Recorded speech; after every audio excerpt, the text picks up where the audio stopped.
Selamat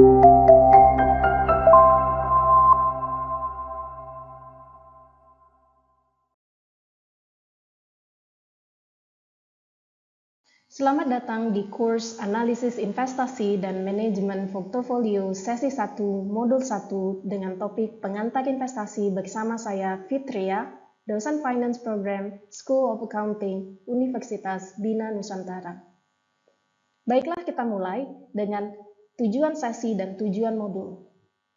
Tujuan sesi untuk topik pengantar investasi adalah siswa dan siswi dapat memahami jenis-jenis aset dan instrumen keuangan, serta memahami resiko dan return sehingga dapat mengaplikasikan proses investasi.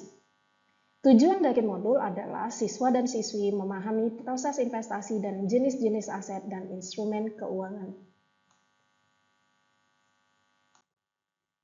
Adapun capaian pembelajaran dari topik pengantar investasi adalah 1.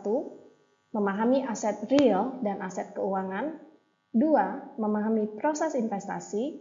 3. Memahami jenis-jenis pasar keuangan. Aset real dan aset keuangan.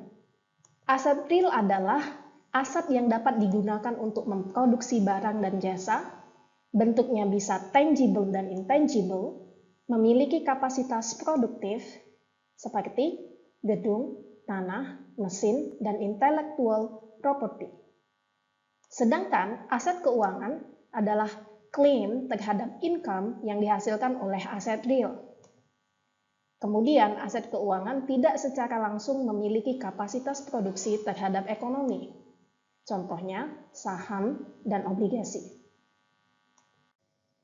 Adapun jenis-jenis aset keuangan terdiri dari 1. Pendapatan tetap atau sekuritas utang, yang menjanjikan aliran pendapatan yang tetap atau aliran pendapatan yang ditentukan oleh formula tertentu, misalnya obligasi korporasi. Kedua, ekuitas, yaitu mewakili bagian kepemilikan dalam suatu perusahaan, misalnya saham biasa. 3. Sekuritas derivatif. Hasilnya bergantung pada nilai variabel finansial seperti harga saham atau nilai tukar. Selanjutnya, jenis-jenis aset keuangan lainnya adalah mata uang. Contohnya, 2 triliun mata uang diperdagangkan setiap hari di London saja. Volume perdagangan di seluruh dunia melebihi 6 triliun dolar. Yang terakhir adalah komoditas, misalnya jagung, gandum, dan gas alam. Beberapa bursa termasuk New York Mercantile Exchange dan Chicago Board of Trade. Proses investasi terdiri dari 3 tahap. Sebelum memulai diskusi mengenai tahapan proses investasi, ada baiknya kita perlu memahami apa yang dimaksud dengan portofolio. Portofolio merupakan kumpulan aset investasi.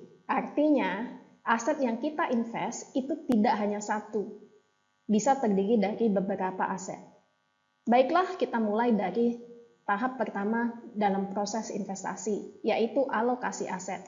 Alokasi aset adalah kita memilih aset-aset mana saja yang akan kita investasikan. Contoh, saham, obligasi, real estate, dan sebagainya.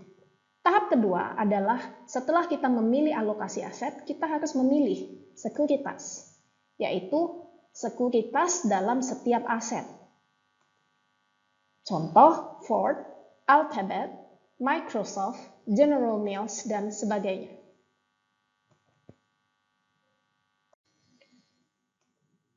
Tahap ketiga dari proses investasi adalah analisis sekuritas. Analisis sekuritas melibatkan penilaian sekuritas tertentu yang mungkin termasuk dalam portofolio. Pendekatan top-down dan bottom-up dapat dilakukan untuk analisis sekuritas. Top-down artinya alokasi aset diikuti dengan penentuan sekuritas tertentu yang akan disimpan di setiap kelas aset. Bottom-up yaitu investasi berdasarkan sekuritas dengan harga menarik tanpa memperhatikan alokasi aset. Pemain dalam pasar keuangan terdiri dari perusahaan, individu, pemerintah, lembaga keuangan seperti investment bank, asuransi, dan lain sebagainya. Berikut jenis-jenis pasar keuangan. Ada 5 jenis pasar keuangan. Yang pertama adalah pasar uang. Pasar uang adalah pasar di mana instrumen keuangan jangka pendek seperti surat berharga, deposito, sertifikat deposito diperdagangkan. Instrumen ini umumnya memiliki jangka waktu kurang dari 1 tahun dan digunakan untuk pengelolaan likuiditas. Yang kedua adalah pasar modal. Pasar modal adalah pasar tempat perusahaan dan pemerintah dapat memperoleh dana melalui penerbitan saham atau obligasi. Pasar modal terdiri dari pasar primer dan pasar sekunder. Pasar primer adalah pasar di mana sekuritas pertama kali diterbitkan dan pasar sekunder adalah pasar di mana sekuritas yang sudah diterbitkan diperdagangkan. Yang ketiga adalah pasar derivatif. Pasar derivatif adalah pasar di mana kontrak keuangan yang nilainya berasal dari aset dasar, seperti saham, obligasi, atau komoditas diperdagangkan. Instrumen yang diperdagangkan di pasar ini termasuk opsi, futures, swap, dan lainnya. Yang keempat adalah pasar mata uang asing. Pasar mata uang asing atau forex, foreign exchange singkatannya yaitu FX, adalah pasar global tempat mata uang asing berbagai negara diperdagangkan. Di pasar ini, nilai tukar mata uang ditentukan oleh para pelaku pasar, kemudian mereka memperdagangkannya untuk mendapatkan keuntungan dari perubahan nilai tukar. Yang terakhir adalah pasar komoditas. Pasar komoditas adalah pasar tempat barang-barang fisik seperti minyak, emas, gandum, atau kopi diperdagangkan. Pasar ini bisa dibagi menjadi 2 jenis, yaitu pasar komoditas fisik atau spot market dan pasar derivatif komoditas atau futures market. Baiklah, berikut adalah akhir dari sesi. Topik pengantar investasi memiliki 2 pertanyaan. Pertanyaan pertama, aset keuangan digunakan untuk memproduksi barang dan jasa. Bentuknya bisa tangible dan intangible serta memiliki kapasitas produktif.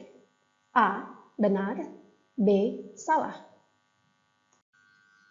Pertanyaan kedua, pasar tempat perusahaan dan pemerintah dapat memperoleh dana melalui penerbitan saham atau obligasi disebut pasar. A. Komoditas. B. Mata uang asing. C. Derivatif. D. Modal. E. Uang.